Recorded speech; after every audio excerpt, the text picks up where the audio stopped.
Hi everyone. Sorry we're a few minutes late today. We were trying to get some special stuff set up for you guys to share today. We'll try and we're getting a little better at this every time, so next time we'll try and be a little bit more punctual. We appreciate you guys joining us, and it's always fun to connect with you guys in this way. We've been getting a lot of great feedback, so I really enjoy doing these. The first thing I wanted to share with you guys today is a question we get a lot, which is about our framed insects. You can see some of our insects behind me here. This is just part of our collection. Maybe one day I'll do a little tour of our framed insect collection that we have. We call it our museum cases, the ones that we keep for reference. But in the store, we sell the individual framed insects, and it's kind of become our signature product because not a lot of people do them in exactly the way that we do them. And we also make them all here in our studio in upstate New York, which is where I am right now. So I put a few things together to show you guys of how that process goes a little bit, because people are always really interested and ask us a lot of questions about that. So I wanted to start off by showing you kind of step by step how we go about the process of framing the insects. So first we start off with a dried specimen. So these specimens are imported from all over the world, and they come for the most part from insect farms, and we've talked a little bit about that I think in a previous video. We've certainly talked about it individually with customers, and so they come to us. They're raised in places all over the world, and they come to us and basically in these little packets. And you can see that these are usually they're hand identified by the person who collected them. You can see the scientific name there. You can also see a lot of times the exact location of where they were found. I know it's backwards, but these are from Colombia, and it says there. So that's always interesting. Sometimes, and you can see that these last an extremely long time in this state. They can be preserved in this state pretty much indefinitely. The date on this is July 11th, 1980. So it's been quite a while that this guy has been in a little pouch just ready to be spread.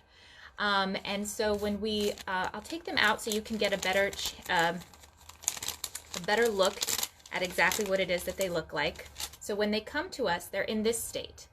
They're folded shut. If you've ever seen a dead butterfly in a garden or something, you know that usually when they die, they fold their wings up like this. So they become completely flat, which is good for transport and storage. But then we need to spread them and position them in how we want them in the frames. So that takes a lot of skill. And we have people who are, very, very well trained to do that sort of thing for us. And the beetles come in these little pouches. You can see none of their legs are articulated. They're all kind of folded under them. Their antennas are just wrapped around them, so they don't have that lifelike positioning. And so we put a lot of effort into making them appear lifelike as well. So those are some examples of the what we call the dried specimens, the papered specimens. And then what we do, Michael, if you can hand me my board. Here we go. Is we position them in the positions we want. So you can see here, this is a butterfly that I pinned earlier this week. And so we very carefully, we have to first of all rehydrate the specimens, because as I showed you, they're all dried up. And so what we do for butterflies, for example, is we steam them open. And so we place them in a special steamer that we have, and the hot air and the hot water rehydrates their joints and makes them flexible again. So that's how I can very carefully with tweezers position them how I want them, and then I cover them with a little bit of tracing paper, and then I pin around the edges. Careful not to go through the wings. We've all made that mistake once or twice. And also, as you can see, this guy's antenna popped off. One of them is on and one of them is off. So I've saved it down here on the bottom, and I'm going to reattach it during the next stage of when I unpin him. And so that's something that we also have to do a lot as well everything doesn't always come out exactly perfect or exactly intact. As you saw, a lot of these things have been in storage for decades, and so sometimes they're a little bit worse for wear, but we're usually able to fix and repair them to make them presentable again. So that's what we do with the butterflies. You can see I did 2 here. And then this is a little bit more what we do with the beetles. I didn't have a beetle specifically to share with you, but I do have 2 very cool spiders. And over here, I have 2 ants. So those are very difficult ones to pin. Did we have a question about that? No, we have somebody from France. I figure you can show off a little bit of your French. Bonjour, bienvenue. Je suis française. Ma mère est française. Je suis allée au lycée français de New York. Et on a souvent des Français qui nous visitent dans la boutique. Donc, bienvenue. So that was my little French for the day. And so with these, I'm going to show you it this way so you can see how I have positioned the pins around each of the joints to try and get the shape that I want. And so they'll dry in this position for about a week. And once they're done drying, and you can see also, similar to the butterflies, things pop off every once in a while. So this leg popped off, for example, but I've positioned it. Once it dries, I'll be able to reattach it to the rest of the body. So, you know, that just goes to show you a little bit of the attention to detail that we take. We want to make sure everything is perfect before we frame it. So we're very careful about that. And then the last stage, once they are ready to be framed, we unpin the specimens. And this is the final product that you might have seen something like this in the store. This is a beetle in a frame. I chose this one because I had gone through all the trouble of mounting and framing him, and then I realized there was this pretty significant defect right in the front of the frame here, so I'm going to have to unframe him and reframe him. But again, that shows you the attention to detail that we take, because this is just not quite perfect. So it didn't meet the standards. I wish I had checked that out before I went through all the trouble, but that's okay. So first of all, with the frames, we attach the hook on the back so that you can hook it onto the wall. And then I'll show you, this is why our frames, I think, are superior to a lot of other people's frames. This is an exclusive design that's made just for us. I've taken out the screws from the bottom to show you. So there's a pane of glass that we slide into the channel in the back, and then we take the insect and we glue it with a little bit of silicone glue. You can see that in the back. We use silicone because it dries pretty clear. It has a little bit of flexibility, so it really hugs all the curves of the insect, which is good. It gets in all those nooks and crannies. And then if we ever, like this situation comes up where I have to remove him now and put him into something else, I can easily slide a razor under him and pop him off. The silicone is flexible enough, it has enough give where I can pop him off and remount him in a different frame. So that's another advantage. So once we get the glass in like that, then we let him dry in this position to make sure that he's nice and steady. And then the next day we take the other piece of glass, we insert it into the channel here in the bottom of the frame, and they fit together like this. And so this is very neat because I can always get back in here if there's ever a repair that needs to happen or a switch out or something like that. So this can be opened and closed, you know, an infinite amount of times to do whatever maintenance is needed. And then the final step is we add a little label on the back with the scientific name and the country of origin. So we like to be as accurate and specific as possible with our identification. So I wanted to show you guys that because we get a lot of questions about our framed insects, and they're kind of our signature product. So I wanted to give you a little behind the scenes look at how they're made. Question before we move on? Yeah, I mean, one question that we get often, and I figure that maybe the stream is going to know as well, is how sustainable it is that, you know, to farm the insects and whatnot. Yeah, so this is a question that we get a lot, and it's a really interesting one. So the insect farming is a really sustainable industry, and the reason for that is, number one, it's usually done by indigenous populations, so that's always great. And number two, what it does is it gives them an economic incentive to preserve green spaces. to preserve the forest, to preserve the jungle, because that's where the insects are raised.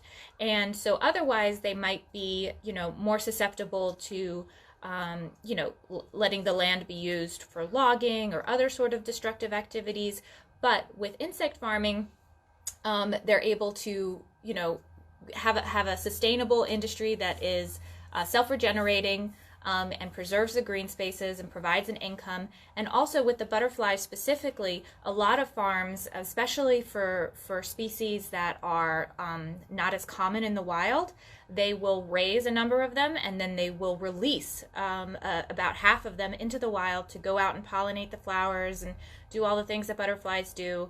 And so it's a really wonderful sort of, ecosystem balance, and it's not taking away from any wild populations, and in fact it is supporting green spaces all over the world. So that's my answer about insect farming, and I think it's a really fascinating industry. So I would like to move on today to some of the new products that we have decided that we have selected for you. The first one is a tiger's eye bracelet. So many of you are familiar with tiger's eye. It is a really beautiful mineral, and we have two different types here. So you can see this is sort of the typical yellow tiger's eye, and this is multicolored tiger's eye. And they're both available, they're both the same price, they're both on our website. And I should also say that we're offering free shipping on the 3 items that I'm going to be showing you today. So that applies to domestic orders using USPS. So if you place an order with us on the website for any of the 3 products that you see today, you'll be getting free shipping. Question about these? No, about the free shipping. We did have some issues last week with the free shipping. The customers that did place the orders, we refunded them the shipping that was charged, and we fixed the free shipping issue. So these items will indeed be free shipping, and you won't have to pay them. Yeah, we had a bit of a glitch with the website last week where some of the items we had designated for free shipping, for some reason that wasn't being applied at checkout. So we manually refunded anybody who placed an order for those items for their shipping expenses. But we think we figured that out now. So going forward, the free shipping should be applied automatically. So I apologize for anybody who had an inconvenience with that, but we did refund the shipping on anything of the featured items from last week. So with these, tiger's eye is called a chatoyant gemstone, and for our French viewer today, chatoyant is chatoyant. So it has to do with the French word for cat, chat, and eye, which is œil. So chatoyant refers to this very distinctive iridescent quality that you see in some minerals, specifically tiger's eye, that mimics that visual illusion that you get when you look inside of a cat's eye. That sort of weird depth that you see, and the iridescence. So that's what is being, that's why they call them chatoyant gemstones. And also another thing that's interesting about tiger's eye specifically is that it is what's called a metamorphic rock, and metamorphic rocks come from the word metamorphosis, right? Change, transformation. And the reason they're called that is because these minerals are formed they start off as something else, and then once they go under tremendous amounts of pressure, they turn into what it is that the final mineral that you see here. So for example, a lot of the tiger's eye that you see is formed as a result of the pressure and the movement of tectonic plates. So whatever mineral base is in the earth at that time, the pressure of the tectonic plates moving is what creates the chemical compound that results in tiger's eye. So I thought that was very interesting as well. And so these, the tiger's eye that's used to make these bracelets is found in China. So that's where it's from. And a lot of cultures all around the world believe that tiger's eye wards off the evil eye. So if you need a little good luck in your life, might not be a bad investment. Whatever makes you, whatever gets you through the day, right? If we could all use a little extra luck these days. Also, I wanted to mention the difference between the two colors. So it's not that it's two different types of tiger's eye. The multicolored tiger's eye has actually been heat treated. So that's what brings out these beautiful red and blue hues, is it's heat treated. So that's the difference between the two.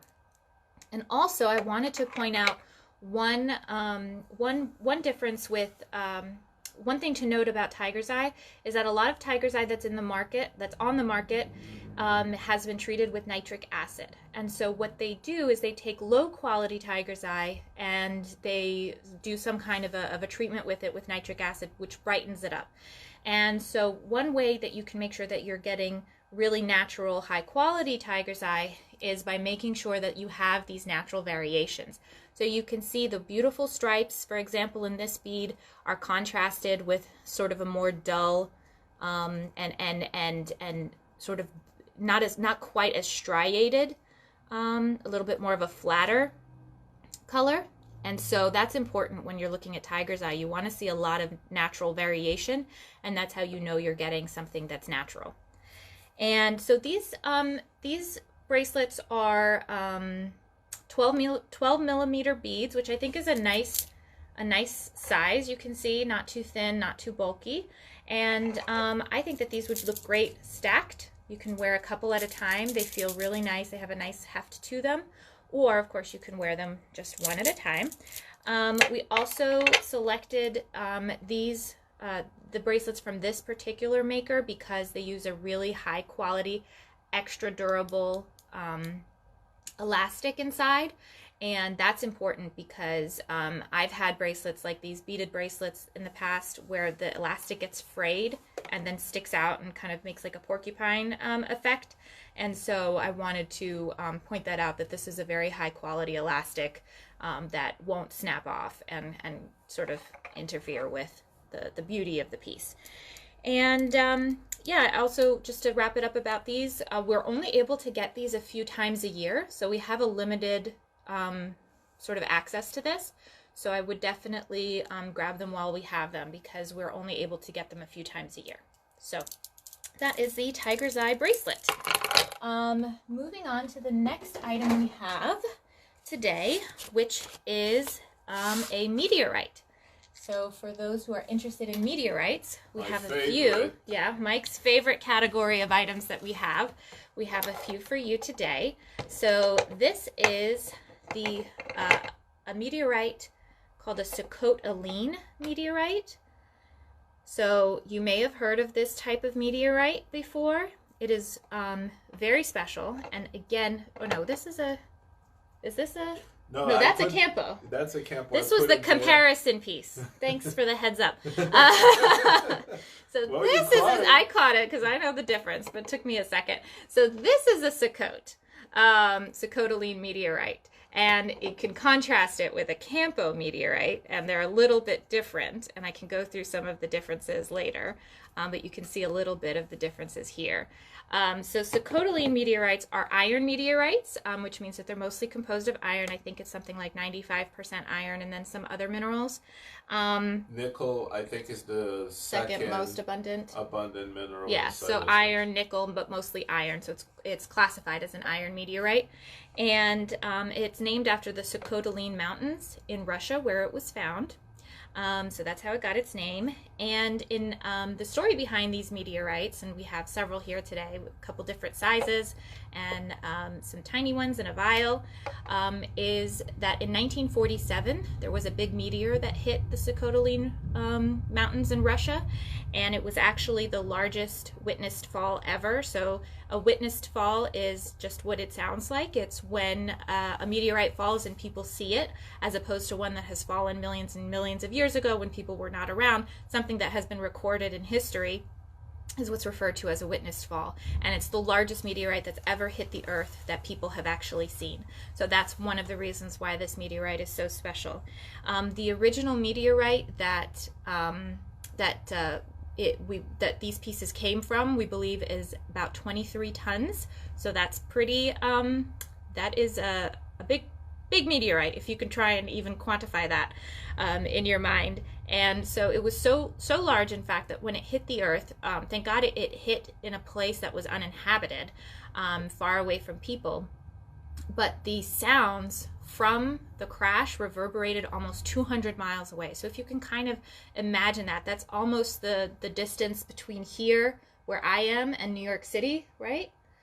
Yeah. Something like that. New York is about 150 miles. Yeah, so it's a little farther away from here to New York City, and it takes me 3 or 4 hours to drive to New York City from where I am in upstate New York. So if you can kind of imagine that distance, that is a really, really big boom. So that's one of the reasons why these are particularly cool. The other reason why we hand selected these, there are different types of Sikhote-Alin meteorites, and these in particular are called thumb-printed. And thumb-printed meteorites are more valuable than meteorites that don't have thumbprints. So for example, I can show you maybe on this one. You can see these little tiny indentations, these little concave indentations. Imagine if you were holding a piece of clay and you stuck your finger into it. That's why they're referred to as thumb-printed. And what this indicates, these markings, what they indicate is that these meteorites specifically broke off of the main object very early in its descent into the Earth's atmosphere.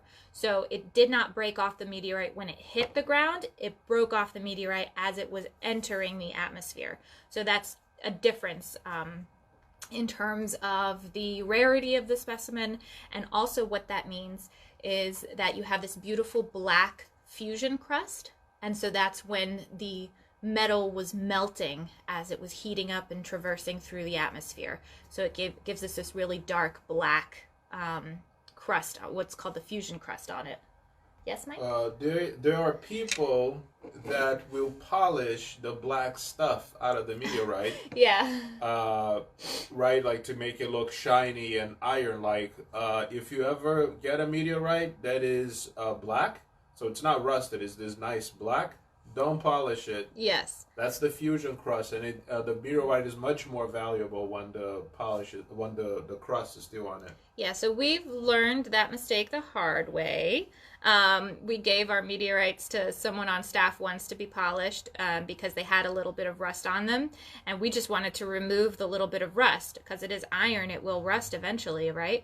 And the person did an excellent job, really went above and beyond and polished the whole dang thing. So that was a lesson we learned the hard way, so don't do that.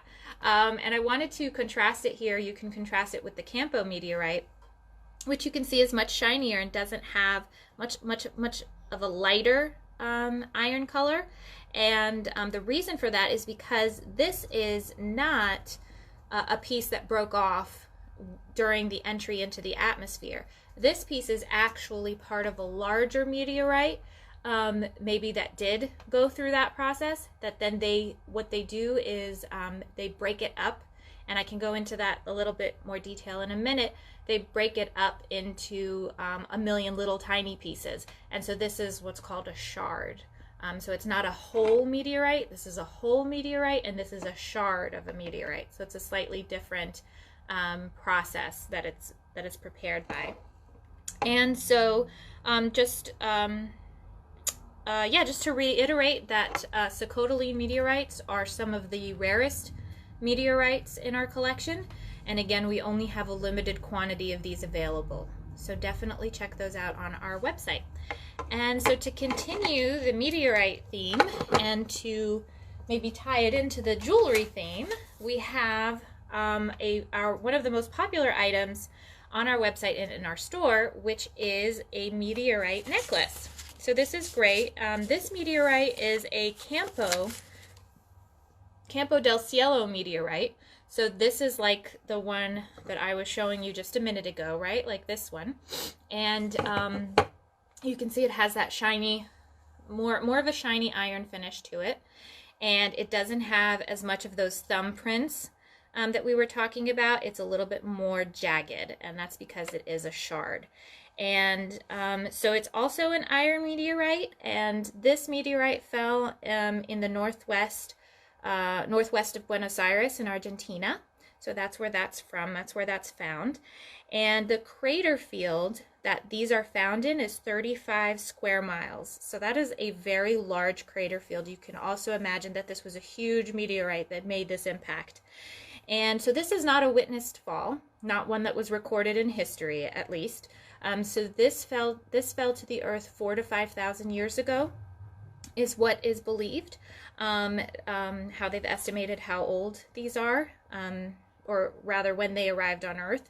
The meteorite itself is 4.5 billion years old, but when it arrived on Earth, we're estimating it's about 4,000 to 5,000 years ago. And it was quote unquote discovered because obviously the local people knew about this for quite a while, but it was discovered in 1576 by a Spanish military expedition in Argentina. So they were the ones who documented this meteor site. And so as I was saying before, with the larger pieces, what they do is they'll take a large piece of meteorite that they have, and they will first of all heat it up, right? Or no, first of all they heat it up very high heat, and then they cool it with liquid nitrogen. And what that does is that it weakens the already existing fault lines that have been formed on the meteorite, and then they're able to shatter it into a million different pieces. And then they take the smaller pieces and they either sell them individually or they make them into jewelry like this. So it has this really cool shattered effect, which is great. Very interesting. All of them are slightly different shapes. And what we do is that we then have it mounted on a silver-plated chain. So the chain is usually about 20 inches long, and so we do this part of the process here in our studio in upstate New York. Our fabrication department assembles jewelry among the many other things that they do. And so we've chosen something, a finish that we call antique silver. So it's not shiny silver. So I like that because I think that it complements the iron color a little bit better. So that's going to do it for us today, unless we have a comment. Well, yeah, about the shard process. What's the name of the meteorite from Sweden? It escapes me right now. The Monjonalusta? Yes, that one. If you ever seen those, often people sell them as cross sections. So they cut the meteorite and then they acid etch it. So there's these little patterns on it. There's crystalline structure. Yeah, there's a crystalline structure that forms inside of a meteorite, and that crystalline structure can actually only be formed in zero gravity. So that's one of the ways that they can identify meteorites from other rocks, is whether they have this very special crystalline pattern inside. I think it's called the Widmanstätten pattern. Yeah, I think something so. like that. And when for something like a Campo, the crystals are much larger. So when they heat up and quickly cool down and shatter the meteorite, it breaks along those crystal patterns. So if you had a really giant piece of Campo and you sliced it, it might look like a Monjonalusta, but where the little crystals are the size of these shards that we have. Yeah, so it's fascinating. We could talk about meteorites meteorites all day. Yeah. And there are lots of different types. These are just two of them, the Sikhote-Alin meteorites and the Campo del Cielo meteorites. And maybe some other time we'll be able to show you some different ones that we have. But that's going to do it for us today. Thank you so much for watching. It's always a pleasure. And let us know if there's anything in particular you would like us to feature next time. Remember, we're doing free shipping on any of the items you see here today. So the Tiger's Eye Bracelet, the Sikhote-Alin meteorites, which I should also mention are available in a bunch of different sizes. So I only showed a few examples of the different sizes that we have available on the website. So if you go there, you'll see there's a range of sizes and prices. And also the Campo del Cielo meteorite necklace, which is one of the most popular items on our website, so definitely check that out. And we will see you next time. Until then, take care and talk to you soon. Bye!